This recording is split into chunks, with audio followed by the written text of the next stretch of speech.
The Wild Tameless is about expanding our sphere of awareness into greater fields of consciousness. Our guests share their wisdom found from branching out into the unseen realms through alternative philosophy and mystical experiences. We focus on the soul component of the human experience and also touch on mind, body, and heart as we introduce pragmatic practices to create a meaningful and fulfilling life. We touch on modalities of health, ceremony, and ritual to help people harmonize their own energy and open up to the magic around them. The Wild Tameless is nature. It's the human spirit. It's music, art, and creation itself. This podcast is about helping people open to the great mystery so that we can collectively remember our place in the web of life and reorient our way forward for generations to come. Thanks for tuning in. I'm your host, Kyle Dow.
Right, my brother Seve, how you doing, man?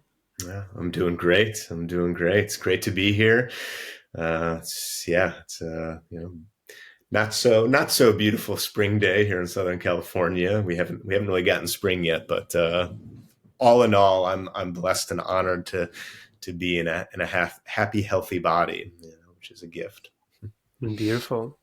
Yeah, that's funny. Actually, here in Canada, in the Pacific Northwest, we have a sunny day, so it seems like our climates are inverted slightly. Yeah, yeah. It's been a really beautiful spring here. And Hmm. so that kind of one question that I like to drop in with is to tell me a little bit about your set and setting. So you kind of spoke about your physical location and setting there, and perhaps tell me a little bit about your mindset or what is most present for you these days. Yeah, yeah. Thanks for that question.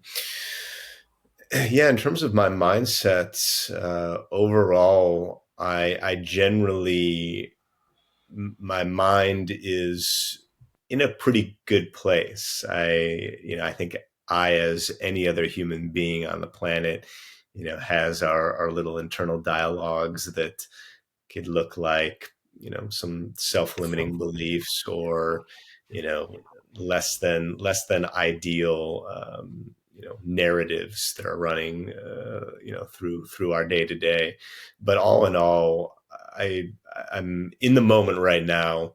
My mind feels quite clear. I know where I'm heading towards, and I, my mind does tell me, by way of my own coaxing and training of it, the things that need to be spoken for me to materialize the human experience that I have the control over. Obviously, as you know, so much of our lives lived are so much out of our control, which is a whole other, tangent that we could go down. But I think at this moment right now, my mind feels in a good place. And also, the mind definitely does go to places, especially in this very interesting and chaotic world that we live in. My mind sometimes can, fall into a place of, this, pessimism. It's like, do we have what it takes? Do I have what it takes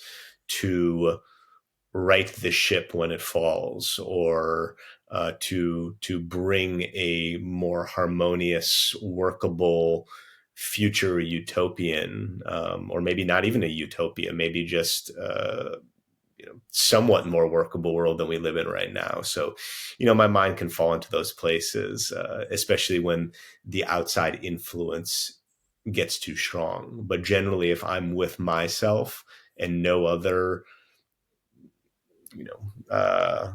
influence, then I find that it's in quite a good place. So that's kind of where I find myself right now.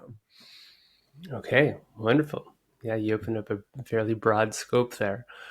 And tell me a little bit about your practices that help you reel in your mind when it gets into states of despair or something like that. How do you ground it and come back into positivity and a productive mindset?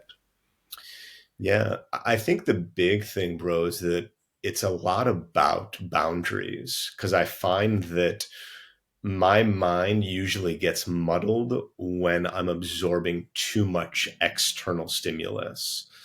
So it might be relationships, certain individuals, even those that I love, that tend to harp on the negative, or on the what could be, the fate of the world, the fate of the U.S. government, whatnot.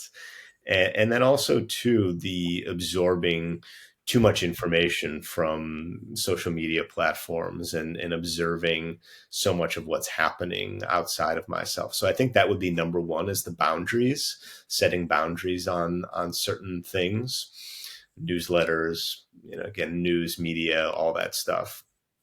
That would be number one. And the second one, which is one I know that's very near and dear to your heart, is just being out in nature. I mean, when you're out in nature and you're connected, in that way. I mean, and again, if you add in multiple elements of connection, bare feet, bare hands, sun on the skin, really actually getting that tactile touch of as many parts of your body with the natural elements. I mean, that is, to me, the ultimate anti-anxiety and antidepressant medication. So that for me is a non-negotiable. It works every time. And so then, to build upon that, for me, is moving the body in novel ways. I find that if I get too stuck in the linear, in terms of the mechanics, the biomechanical patterns of my body, then I also find myself getting very rigid in my thinking. Hmm. So that's like a really big one for me. Is, I mean, you can take even just the wrist, for example. So much of the movements that we do at the wrist are very much so here, very linear and very closed. And so even just doing something as going into extension of the wrist and moving and articulating the joints in, you know, multiple planes of motion, then moving side to side, right? So laterally flexing and extending is really a way just to change. And oh yeah, exactly. And then, you know, mobilizing the wrist, right? So moving through 3 dimensions. So for me, movement is a really powerful way in which to break the linear, rigid thinking of the mind as well. So if I can take a even 3 hour break from devices and influences and set the boundary, get outside, get as much, you know, energy from nature on my body, on my skin, and move my body in novel ways, that to me really helps break up the ways in which I'm thinking that don't provide workability and creativity. So yeah. I love all that. And really, what I think of is finding the signal within the noise. So, you spoke to all the distractions and the busyness of the modern world with technology and everything else. And if what is our true signal in that? And how do we find that? And you mentioned nature. I think that's agreed. You know, that's my church where I go to reconnect to spirit. And in that process, having that direct connection, it allows me to recognize where I am in relation to spirit and nature, that I am in fact a part of it. So that's grounding for sure, and allows some of those other distractions to dissipate and fall away. And then, of course, embodiment, you know, again, bringing ourselves back to our center and being in our body and not pulled in all these different directions. So I love those two practices of grounding and self-awareness and mindfulness. That's all kind of tied into it. Mm-hmm. And you speak about non-linear movement, and I imagine you did a lot of that as a dancer. How about you tell us a little bit about your experience and background as a dancer? Yeah, yeah, absolutely. So my path into exploring dance, you know, it really came by way of traditional athletics, basketball. I grew up playing basketball at a very young age in We still haven't Chicago. played ball together. We got to play ball.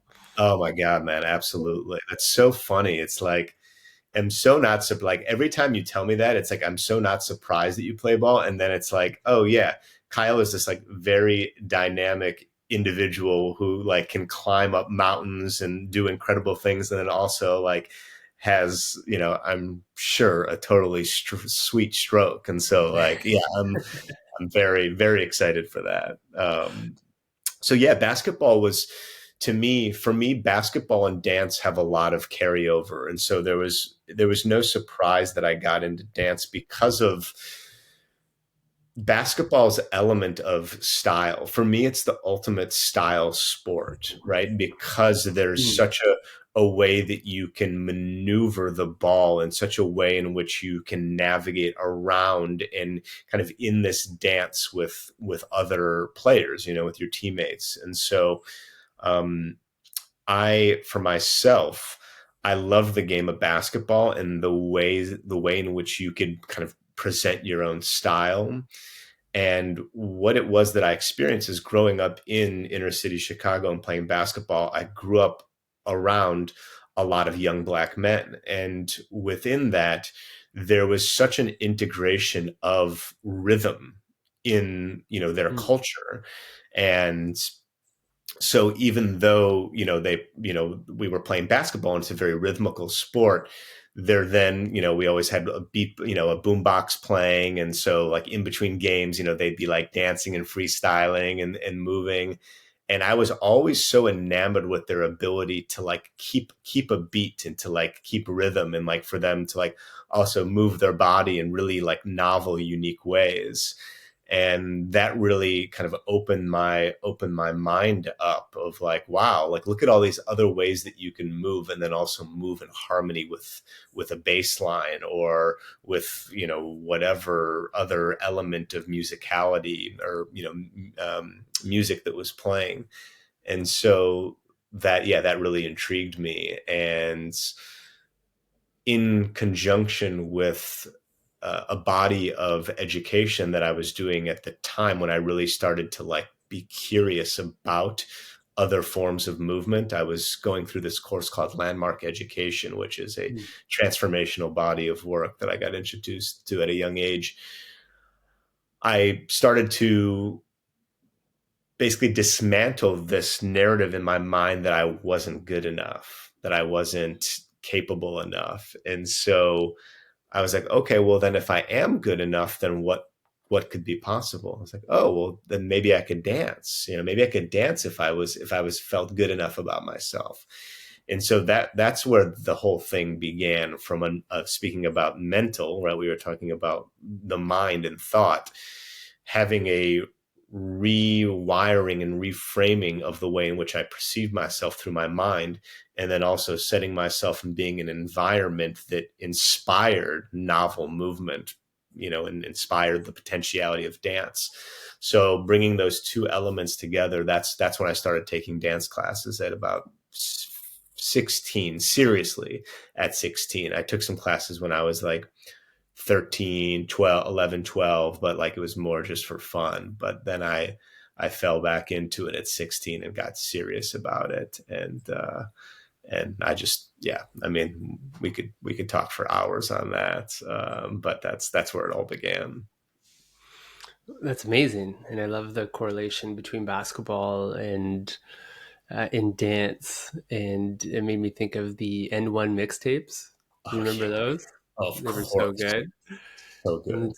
so the great creativity that these street ball players had and brought to the court was just like mind blowing. And I remember there was when that was hugely popular, they would sometimes NBA players would go out and play if they're courageous enough, but a lot of them weren't because they were going to go get broke down by these like street ball players, these like quote unquote no namers, right? So their reputation was on the line. And yes, the talent of some of these street ballers was just like unbelievable. And some of them, through that popularity of and rise of street ball, they made it into the NBA, which was cool to see. And the just the creative aspect of the sport, and the thing that I like that you said there is kind of getting the mind out of the way to allow that creative flow and expression to come through in dance and basketball and in life in general. It's so important. Mhm. Why Absolutely. don't you tell us just a little bit more about where that took you, where dance took you? Yeah, yeah, absolutely. So for me, one of the big things that came by way of dance was travel. As I started to dance more and more, I started to travel to different cities, to different states, some international, and that was beautiful to see. It's really lovely to see the world through a very specific subculture or a very specific purpose. Some Mm, people, they go and travel to just go be a part of like a gastronomical experience, right? Go, which is amazing, right? It's an amazing way to explore an area because there's so much culture in food. The same thing too, there's so much culture in dance. So to go and be a part of different nations and different being around different people, all with the same love and love language of dance, was really, really special. So mm, that was really, really powerful. um, and yet also it was still about the performance. It was about the love of dance, but it was about competition. It was about getting a score, a number, the whole competitive energy, which is awesome. I think that having a certain level of competition, especially friendly competition, is very good for all human beings, especially something that we can relate to as men. But one of the things, and I'm kind of bypassing a lot of my dance story, but just to kind of get to the root of what your question was, of like kind of where did it take me?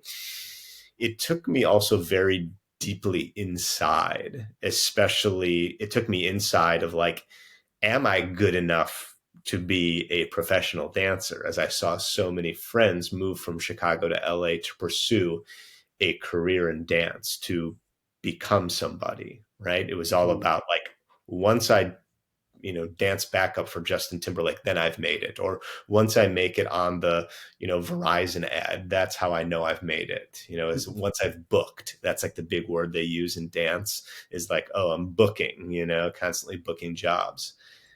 And for me, dance started to evolve into something so much more than performance and making it. It was a spiritual thing for me. Hmm. And so I actually decided not to pursue a career in dance because I wanted to keep it as a spiritual practice for myself. And so what I discovered as I moved out to LA and pursued a career in health and wellness was dance got to come with me, but it came with me not as this thing that I like needed to like be identify as a dancer. I was like, no, I'm not a dancer. Dance is something I do, but it's not who I am. And that for me really changed the game. I started to like enjoy dance even more deeply. And I found that dance for me was one of the most healing things. As the first 2 years that I lived out in LA, I dealt with my father basically being given a 3-month kind of life sentence. Like he had 3 months left to live. That was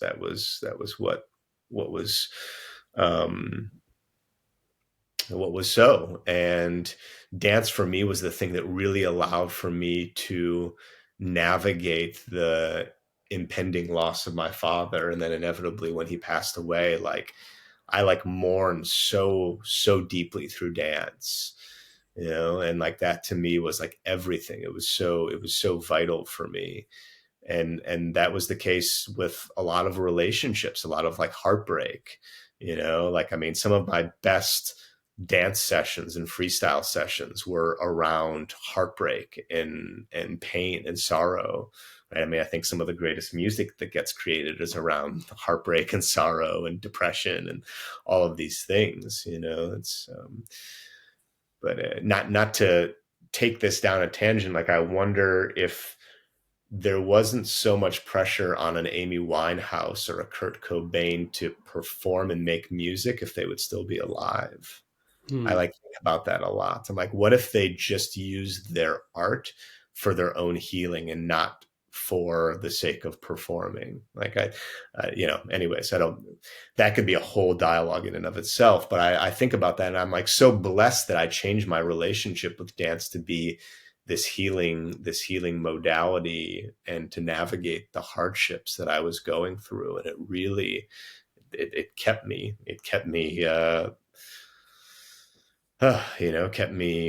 moving along. Hmm. And ultimately it's the thing that ended up leading to me developing my own movement meditation practice work in. So I'll leave it at that for right now. Yeah, beautiful. Thank you for sharing all that. I think there's so much wisdom in there, and the expression in the relationship with art when we are in a deeper emotional state, such as grief. And there's this beautiful line that is something goes something like, "When I'm happy, I hear the music, but when I'm sad, I understand the lyrics." Mm.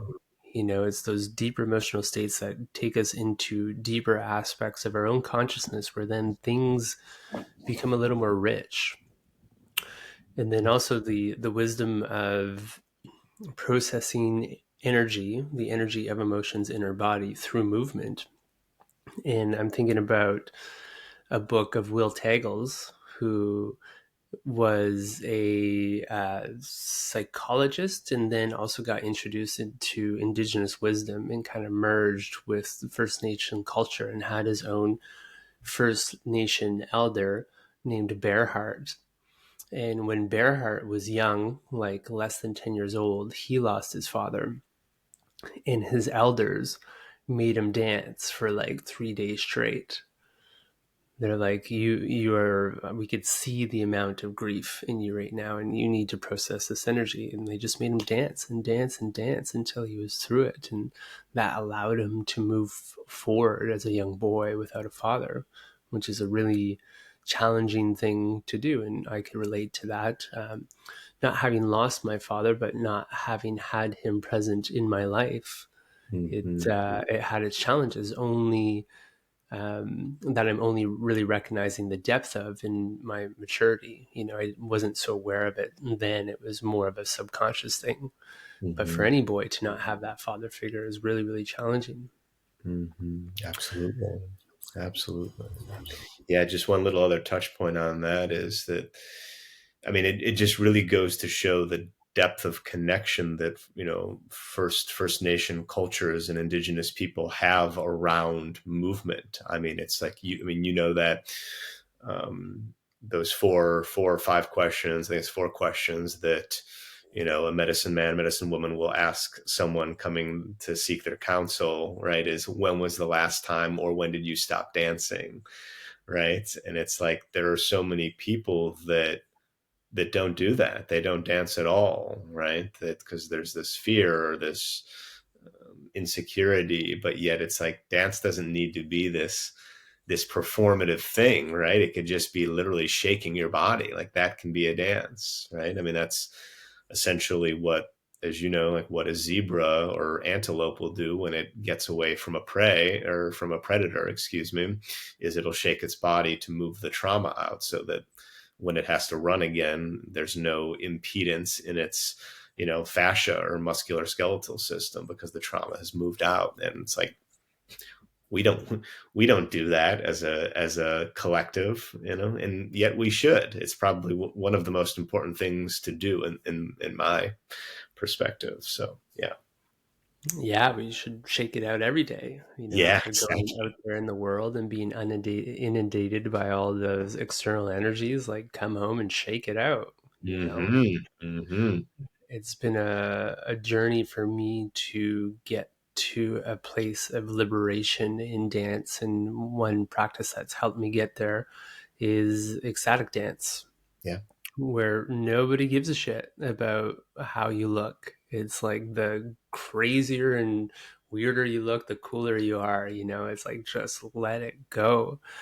And even in that space, I watch my mind as it's like present and critical or judgmental, and then it gets a little bit looser. And yeah, finding that place of liberation is so beautiful. And it really is kind of like a flow state. And that's where we can create art from, much to your point previously about the Forever 27 Club, the famous musicians who all took their own lives or died, often of an overdose at the age of 27. So some other greats in there, Jimi Hendrix, um, and Jim Morrison, to name a couple. But the pressure to create and perform and to produce something beautiful, and really it's just like, just do it for you, and nobody else. And then if it garners attention, then that's like a byproduct, but that's not the focal point. Mm-hmm. Yeah, absolutely. I think that right there, that sentiment, Kyle, was like one of the most important things for every single artist to remember, right? It's like no matter what kind of what meaning, like you're doing it for you. Like let the accolades be secondary and a byproduct of your love. And so yeah. It's, And maybe, yes, you're doing it for you, but also for that thing that's beyond you, right? Like, what is the expression that wants to come through us? So, again, if we're in that place of connection through nature or whatever other spiritual practices we have, where we're loosening the ego and opening up to the signal that wants to transmit through us, right? Like, that is the perpetual flow state that we could exist within. And really, it is one of harmony that creates harmony around us, mm, right? So to have the courage to be that open, mm, and maybe I've caught glimpses of it, but I would be lying if I said I was in a perpetual state of it. And there are people that are in that perpetual state, the actualized or realized beings and avatars of this earth. Like Maharaji Ramdas's guru is one that comes to mind, but only because I don't have a wide scope of knowledge of the different gurus. but that place is accessible. And what's really curious to me is what happens when there is a collective of people that gets into that state. What then could be created, and how does that change the world? Mm-hmm. Yeah, that's a deep one. That is very, very interesting to see what a world could look like if people were operating in that place of liberation, love, and full self-expression. Yeah, and maybe we'll get there, and we can each do our part and also surrender to the perfection of what is and what will be. Mm-hmm. Mm-hmm. So let's maybe tee off there. What have you found as good spiritual practices for yourself? And good's kind of a redundant word, but powerful spiritual practices outside of dance that have brought you into that deeper place of connection?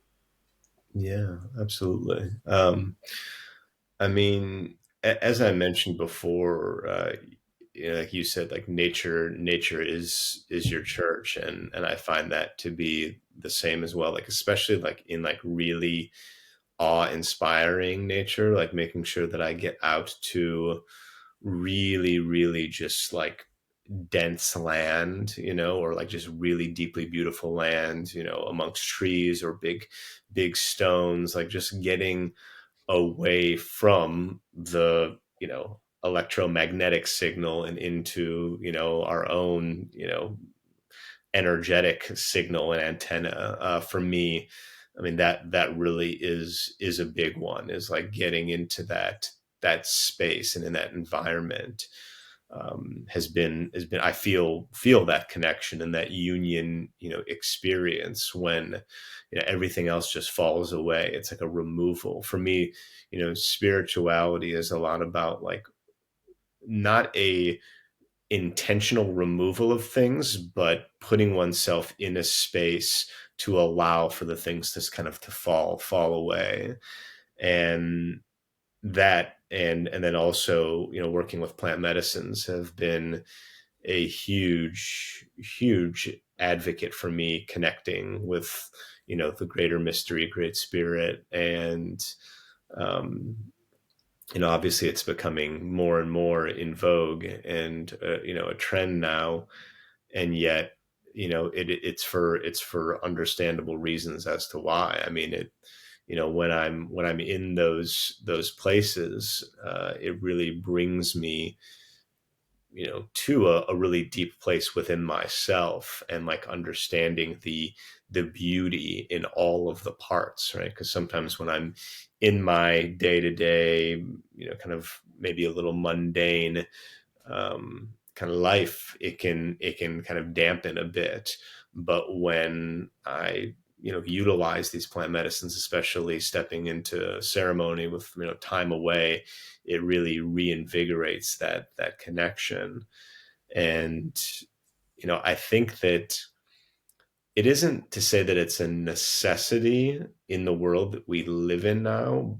And also, I think that it's a really important, powerful tool, that is plant medicine, and plant medicine done in a very ceremonial way. Because it really helps to like kind of shake up some of the stagnation that happens in the body. It helps us remember who we are. It helps us become clear on why it is that we have adopted certain things that aren't even our own, right? And I feel like a lot of therapies aren't quite able to get to that place. And so, for me, that's a huge spiritual practice of mine. Um, and yeah, and also just sitting, sitting quietly, sitting in meditation, whether with a mantra or whether just with some breath. Just any practice of being, to me, is really a great avenue in which to be with ourselves. And I mean, I can speak for myself, only for me to be with myself, which sometimes is not an easy thing to do, right? As you get stuck in that minutia and all the things that come, that we us distract ourselves from. So I would say those are the big ones: is embodiment, nature, stillness, and altered states of consciousness. Those for me are huge. That is a well-rounded repertoire Yeah. of practice for sure. Yeah. Tell me about your different ceremonial experiences, because I know that you have found your way into indigenous cultures and you speak to the in vogueness of plant medicines right now, and the importance of practicing reverence and doing things in a good way. And so you've sought out the appropriate maestros and medicine people and traditions that hold that space really well. So, can you tell us a bit about that? Yeah, yeah, absolutely. I think it really all started in the very beginning when I was introduced to the idea of plant medicine. I had known a bit about psychedelics and entheogens from family, friends who were, kind of deeply connected with that culture, but more so from the era of the 60s and 70s, and the hippie revolution, and The good the old days. good old days, yeah. But I really didn't know all that much about ceremony, and the um, kind of indigenous use of psychedelics until a client of mine that I was coaching back in Chicago shared with me about her journeys down to Peru after coming back from, she was doing a lot of um, consulting work with humanitarian groups in war-torn countries, Syria, Lebanon, Darfur.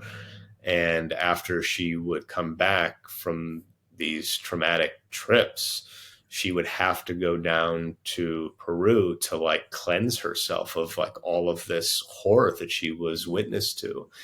And it like just blew my mind. I had done a lot of personal and self-developmental work, and was aware of trauma and things of this nature, but I never really got to hear a perspective like this and in this way. And so she was sharing with me about ayahuasca, and this is back when I was 22 years old, and I was like just enamored, very intrigued.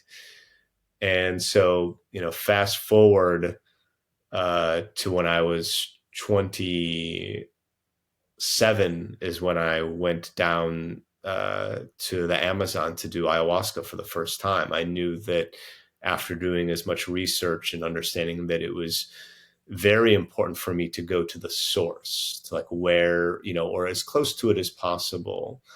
And this was 8 months after my father had passed away. And so there was a very specific yearning for something that I knew that I wasn't going to get through conventional means of therapy, because I'd done a lot of it from a young age. My mom put me into talk therapy when I was 8 years old, and I was doing Gestalt therapy and doing Feldenkrais and like all kinds of crazy stuff with like yoke prism lenses on, standing on a balance board, touching sounds and objects. Like I grew up pretty different, I guess you will. I guess it depends on who I'm talking to, but Wow, I uh, want to try that last practice you just said.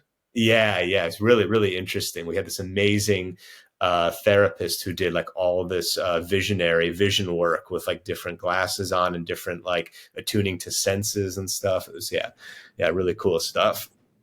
Dr. Zelinsky. So I went down there and had this immensely profound experience, which some people don't have their first time with ayahuasca. And I mean, I could share about this first experience for 3 hours. We could just talk about that, but I want to make sure I bring it direct to your question.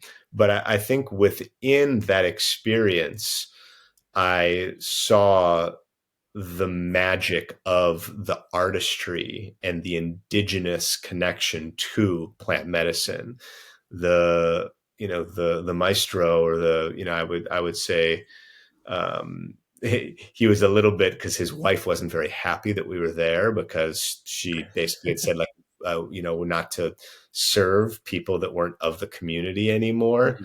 And so that's like kind of like what I ended up picking up on, because one of the gals I went with spoke Portuguese. So she like, and his wife didn't know that, it's not just these three, it was just three of us.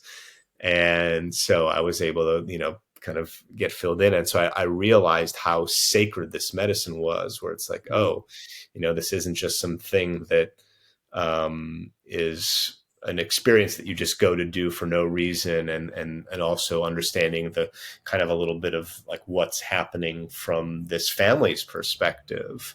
It's like they didn't want to be a part of this psychedelic ayahuasca tourism, if you will. And so I was, I already felt honored that I didn't know this until afterwards, because I'm sure it would have shifted my experience a little bit. But nonetheless, it started to open up this like depth of realization of how sacred these medicines are. And then as I came back to the States, I started to research more and more, and realize that I didn't know that there was an ayahuasca tourism. I didn't really, realize this. I mean, the way that we had to go and find this individual was like pretty extensive. And this was only, I mean, what is that? 2017, right? That's not that long ago, right? 7 years ago. So, yeah, it really opened me up, and then also made me realize that I had a lot more research that I needed to do. I had to understand, how these plants grow, who it is that is, being served, by way of the money that is coming in. And, again, there's just like so many different nuances to these plant medicines and the ceremonies that are being held around them. And so over the years, I was blessed to be introduced to a couple down in Mexico. Can we pause one And sec? what's Uh, that? can we pause before you segue Yes. to the next part of Yeah. your journey? Yeah. I'm curious to know how that first experience in Peru helped you processing the grief of losing your father. Yeah. Yeah. So it was actually the other side. It was the Amazon in Brazil. So I went down to Okay, Brazil. Yeah. gotcha. Um, and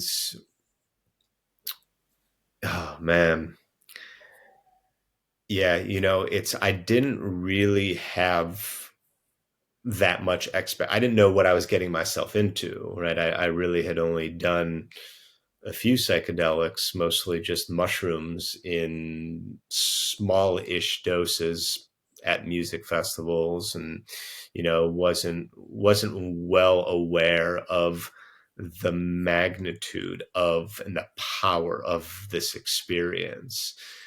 And so essentially what it is that I experienced, without getting into, and I mean, I can get into much detail as you like, we can, however far you want to go with it. But essentially I was able to have the most authentic and deeply connected experience with my father during that ceremony. Hmm. I almost kind of met him for the first time. I was able to meet him in his truth. Uh, just to give a little context, my father was a lieutenant, Green Beret in Vietnam, and so you can just kind of take from that the amount of trauma and pain. His direct mission was a search and destroy. And so, he experienced an immense amount of suffering and pain in Vietnam, on top of already growing up dirt poor in Southern Illinois, and, having an abusive father who was an amateur boxer, and, just all of these things accumulated. And in the 50s, the 50s and 60s, he wasn't in Southern Illinois. There was no therapy. Right? He wasn't doing any self-developmental work on himself in the time. And he was so broken that even with my mom's curiosity and inquisitiveness and willingness to step into alternative therapies, he wasn't there. He wasn't, not in this lifetime.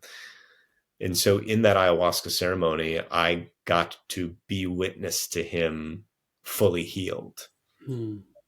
And he showed up to me in the form of a big, beautiful, vibrating, glowing golden orb of light. Wow. And he like brought me in and consumed me into his warmth. Hmm. And he said all the things to me in his voice. Like I heard him as him, but it sounded like this fully realized version of him. And he just spoke all of the things to me that he never got to say to me in person. And he basically shared with me that I didn't need to miss him or mourn him because I was him, that I was now living as dual, as both myself and him, that he was seeping his energetic body into mine and he would be living through me. And so, yeah, so that was, I mean, like the depth of like tears and like beauty and just like awe that I experienced in that ceremony was like, I mean, yeah, it's like it just, I mean, you understand, Kyle, right? It's like these experiences, they're ineffable, they're inexplicable. I mean, it's like I can share what it is that I experienced and I felt, but the feeling that I actually had, I can't even put it into words enough for someone to feel a shred of it, right? You have to have the felt experience for yourself.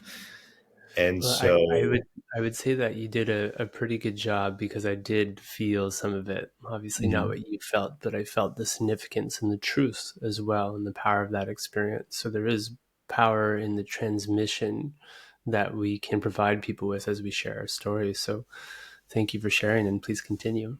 Yeah, thank you, brother. Yeah, so it really, it didn't just expand my mind because of the like things that I saw, not just in relation to my father, but all these other things that I was seeing, but also like it like just like softened my heart Mm. and allowed for that to really, really,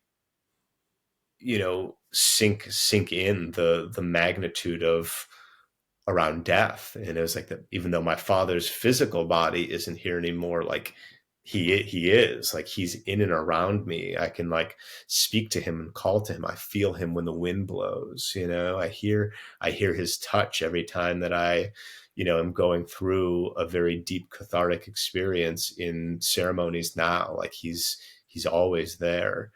And I think that I'm really blessed. I'm very blessed to have navigated the death portal in this lifetime multiple times. I mean, that was the first of many. So yeah, so that's a little bit about how it is that I've kind of navigated and moved through the loss of my father. Mm. Mm. And what stands out there is really finding right relationship with death and how we can reframe it as we have such a poor understanding of it in our Western culture. And to say that essentially your relationship with your father deepened after his passing is really profound and beautiful. And as we loosen collectively our fear of death, then it liberates us to live more fully and to allow that authentic expression to come through. So, yeah, thank you again for sharing that story. And if you're ready, you could carry on to that next stage of your journey that you started to speak to. Yeah, absolutely. I think one little thing is just thank you for bringing that up, because I think that is still a relatively taboo subject in Western culture is death. And I think that there's obviously a lot of that is due to like religious indoctrination and, and some of these things. I mean, obviously I'm not against any religion at all, but I think that I think that there's a reframing that needs to happen. And, I appreciate you bringing that up.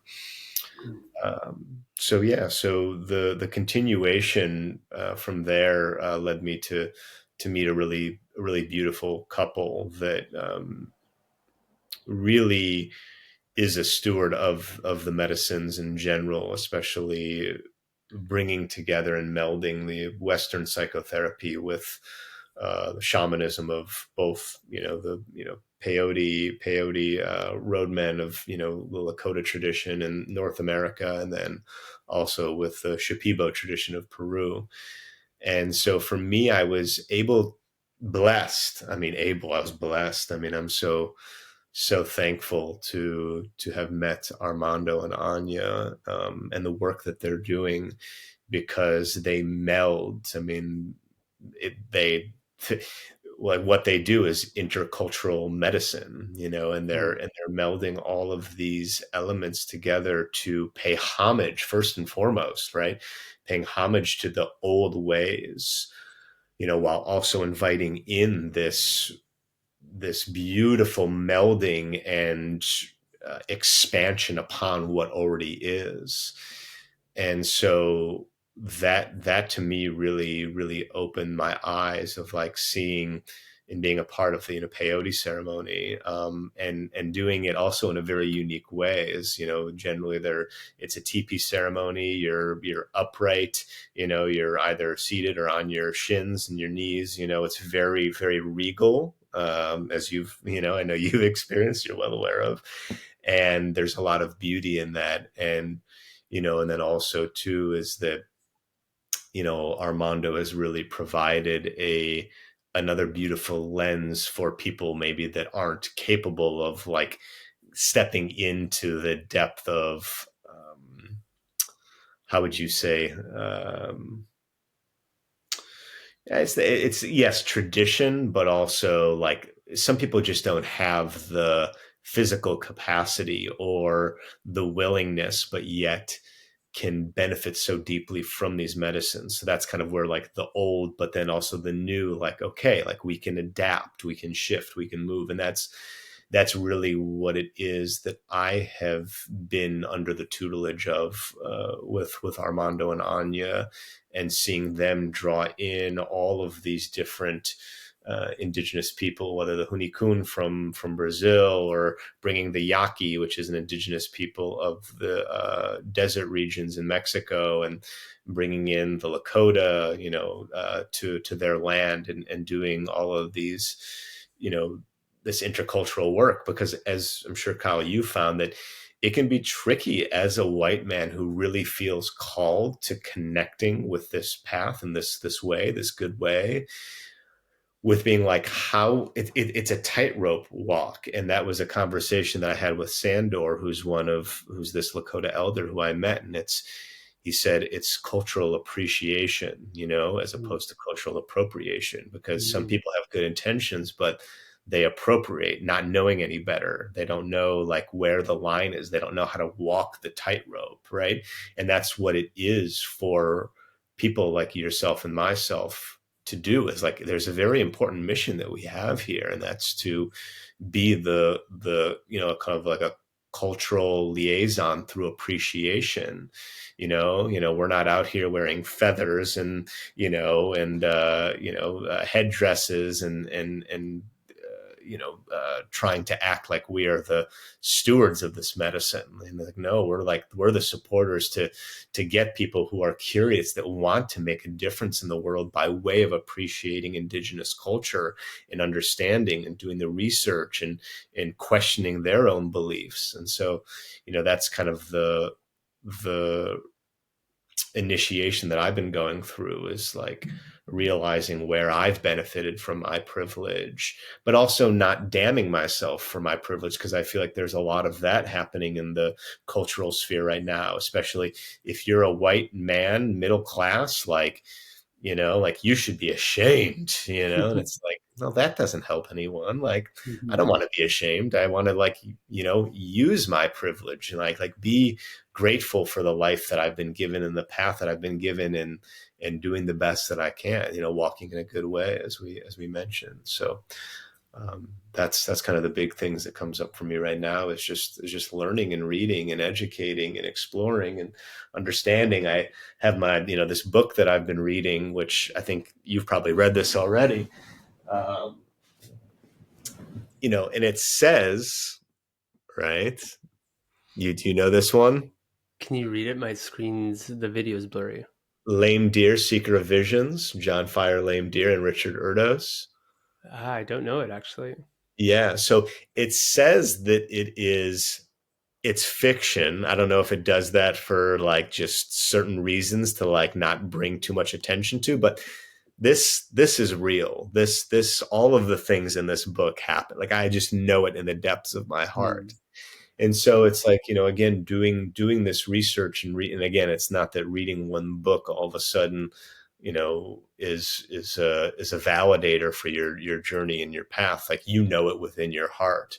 And so for me, it's just about the continuation, as I say, is getting the right people to the right people, the people that are really Mhm. wanting to learn and understand and grow and evolve, and sprinkle their magic out into the world and have their ripple effect by way of working with the people that are doing the things in such a beautiful, powerful way, and in such a respectful way. So yeah, that's my expression on that. What a excellent, like just astounding journey that you've been on, and to find your way into the right places where you can be of service and you can be that bridge, right? And I think that's kind of what people like you and I are seeking to do, because ultimately it's about earth wisdom, right? And we're all indigenous to somewhere, and we're all indigenous to the earth. And with that comes the inherent awareness of earth wisdom. But a lot of us have forgotten, especially in these Western cultures where we're a bunch of displaced settlers. So we're just confused and lost. We're away from our homeland. And there's value in coming back to the earth wisdom that's held from our homeland, so from the European countries, and also to seek out the local earth wisdom and the keepers of that, right? And the future isn't about any one culture. It's about the mixing pot of the cultures as we come together as the rainbow people to Mm. practice that earth wisdom. And that's like almost objectively the most important thing, is to remember our place in the web of life and our reestablish our direct connection to spirit. Because if that fire is lost, then everything's lost. Right on the money, brother. Right on the money. Again, right. It is the point of coming back together, of like weaving the web together, right? And I think that is, and I love the saying of displaced settlers, right? And it's like, even though I might have, which I do. I have Choctaw lineage, which is Native American peoples of Oklahoma, in through the Midwest. I'm also a mixed bag of Turkish and Danish and Russian and Polish and German and all these other things. And so I think that, yeah, we in general live in a society of a lot of confused, disconnected people. And even if it doesn't mean like actually mentally confused, but like environmentally confused, is like, Mm-hmm. where am I? Where's my place? And that's a whole nother conversation, is like really inviting people to explore their environments and spaces that make them feel like home, like to really invite that in. Obviously, easier said than done, but I think it's a very important thing, is to grow these insights and awarenesses. Yeah, and these roots into the role of humans in this collective experience here on Earth. And really, some indigenous culture teach that we humans were the last to be introduced to the planet because we came as the stewards and the protectors of all the other beings and the planet itself. And we're not fulfilling that role, right? So remember why we Mm. came here. And certainly there's like tons of beauty to be had in the human experience, and as long as we don't like segment it to away from the grief and everything else that comes along, and also play our part, right? Like protect this paradise so that others can come to enjoy it, all the future generations. Absolutely. Absolutely. So you're doing wonderful work in being that bridge and bringing people to meet these medicine men. And perhaps you could tell us about the different retreats that you organize, and then also include more about your practice of work. And Yeah, yeah, absolutely, absolutely.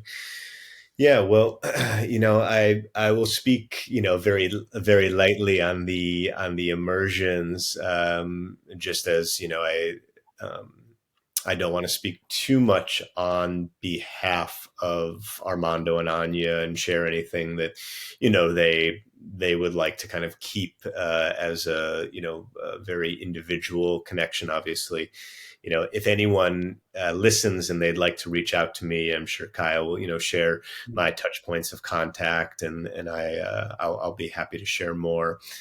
These immersions that I've been leading down to Mexico have been generally very selective, not for the purpose of exclusion, but really just as a means in which to bring people who are stewards in their own right, a la mm, my deep burning desire to have Kyle, to have you be here, brother, and be a part of that constellation.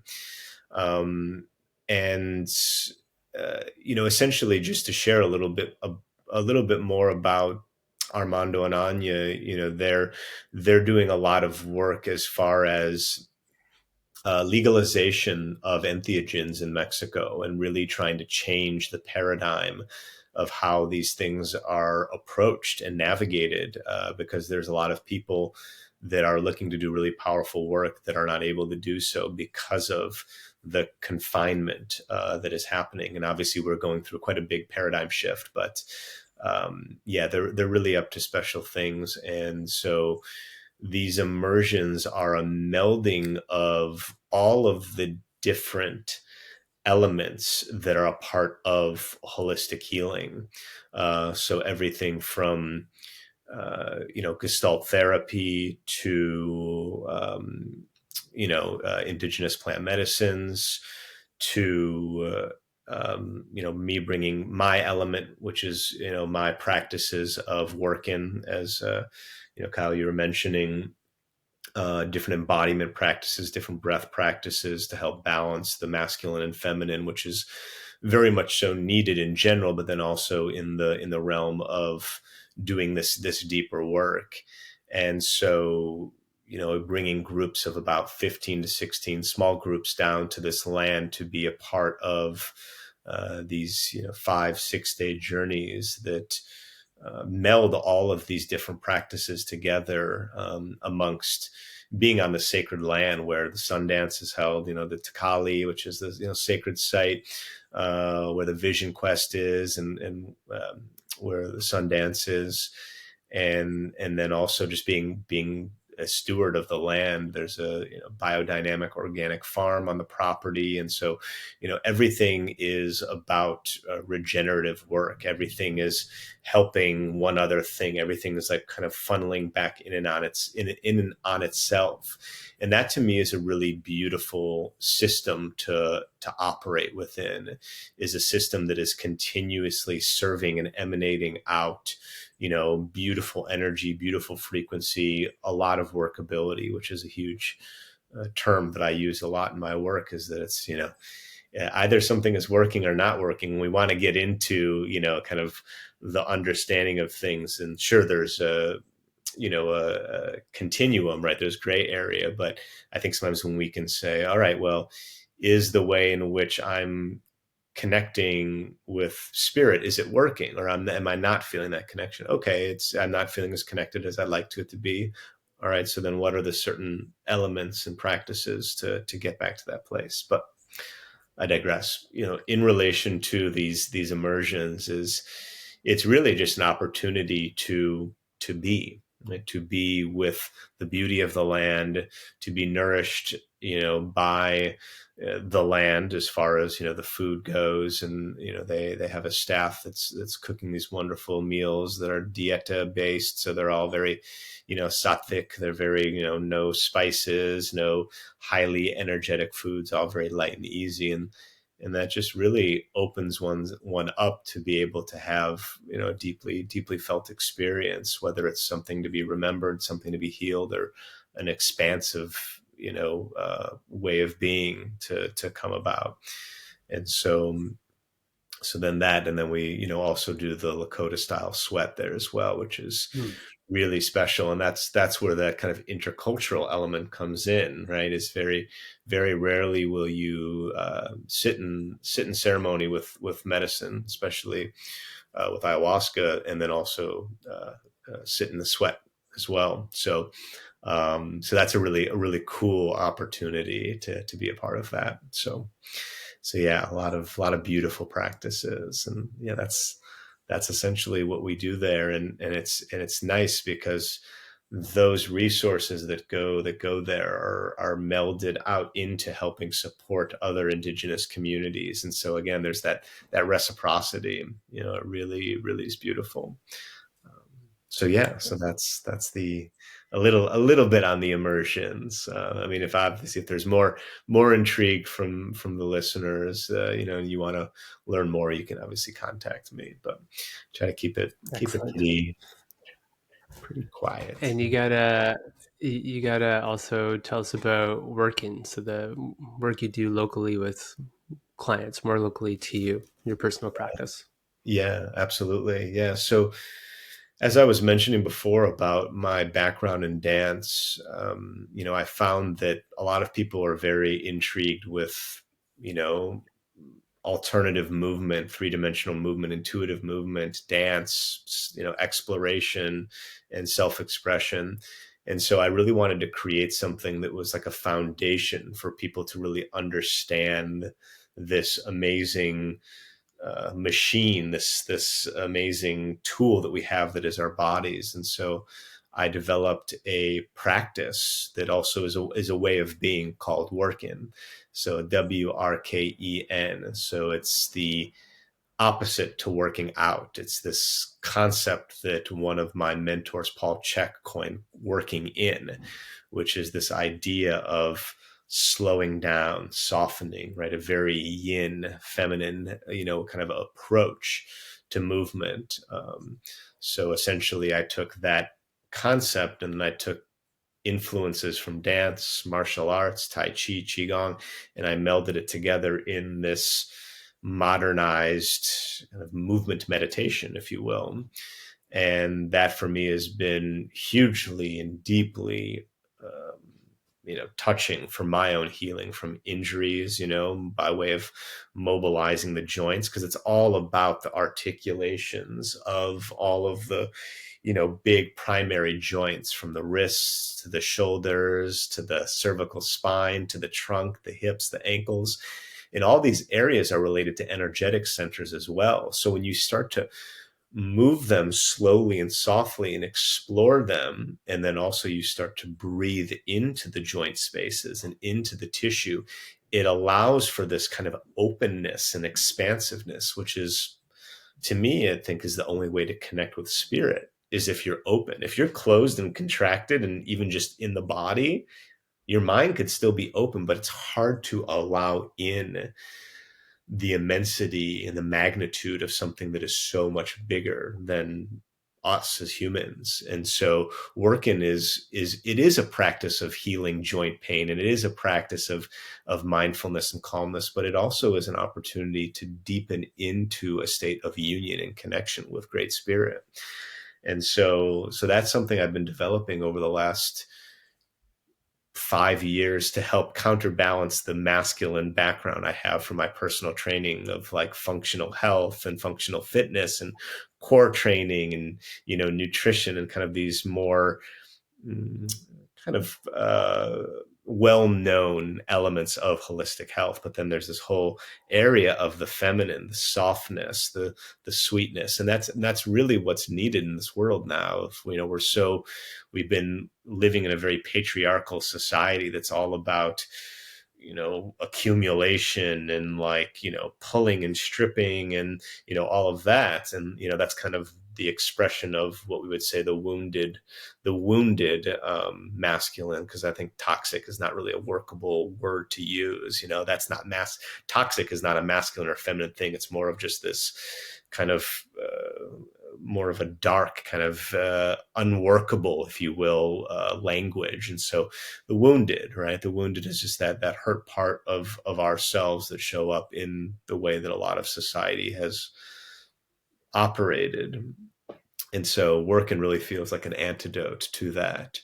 And so that's something that I infuse in my work one-on-one with clients, is balancing out their masculine and feminine through movement, breath, and connection. Sounds wonderful.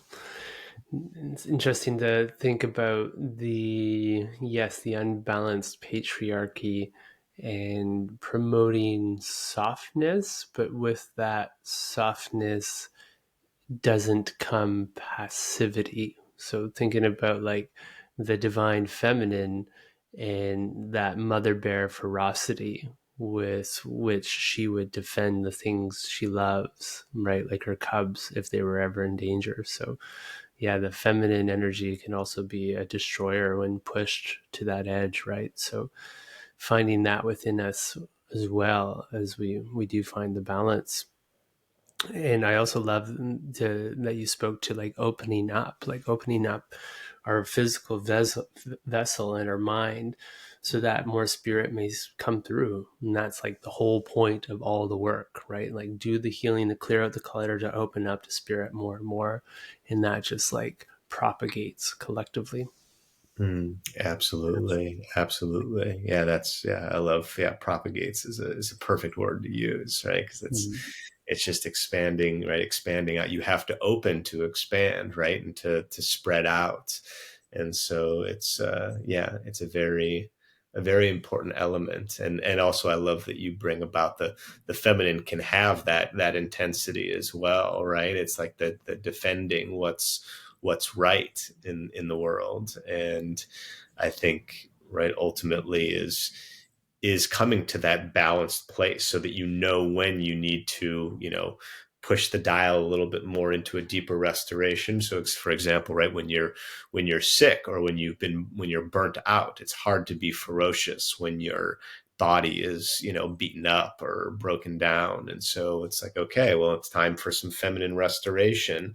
And then it's time for it's like swinging the pendulum back the other way, right? It's time for some drive and energy. And again, right, that energy can look masculine or feminine in whatever way in which you perceive it, but it is about the oscillation, in the middle, so that because you've already know where your extremes are. You've explored the edges, on both ends to find that equilibrium. So yeah, love that. Where can people find you if they want to learn more about your retreats or your work? Yeah, absolutely. So worken.com, WRKEN, is a great place to find me. Getting ready to launch the 2.0 site, which is exciting. We're going to have some on-demand content, which will be beautiful, so people can have a low-hanging touch point to practice work in and practicing all the other elements. And that's the best place. I mean, Instagram, Seve Mangrum, SEVEMANGRUM. That's another great place to find me. And basically you can get my contact info through one or two of those places. So that's where I would say to tune in. Excellent. Well, thank you so much for being here. I do encourage anybody who is intrigued in his work to reach out and contact Seve, and he's just a beautiful soul that brings a lot to the world. And yeah, it's been wonderful catching up and having this conversation with you. Yeah, thank you, Kyle. Love you, brother. I appreciate you doing this important work in your life in general, and then also bringing it to an even more, expanded platform and to more people, because people really, really need to hear these ideas and these concepts that you're sharing about. I mean, it really, to me, it feels like some of the most important work out there. So thank you for speaking loud and sharing your voice and your wisdom, and so much more excitement to share together in the future, brother. Thank you. Thank you, brother. I feel appreciated and seen. I love you, man. I love you too, homie. Thank you, everyone, for tuning in to this episode. If you enjoyed it, please consider liking, subscribing, and leaving a comment, and perhaps sharing with others. And if you are curious about some of the services I offer, you can check out my website, connectionintegration.com. You'll see on there that I offer one-on-one support and guidance based around spiritual and mental wellness. I also offer nature connection experiences and plant medicine retreats throughout the year. Until next time, wishing you much curiosity, wonder, and peace as you open yourself up to the wild, tameless. Be well.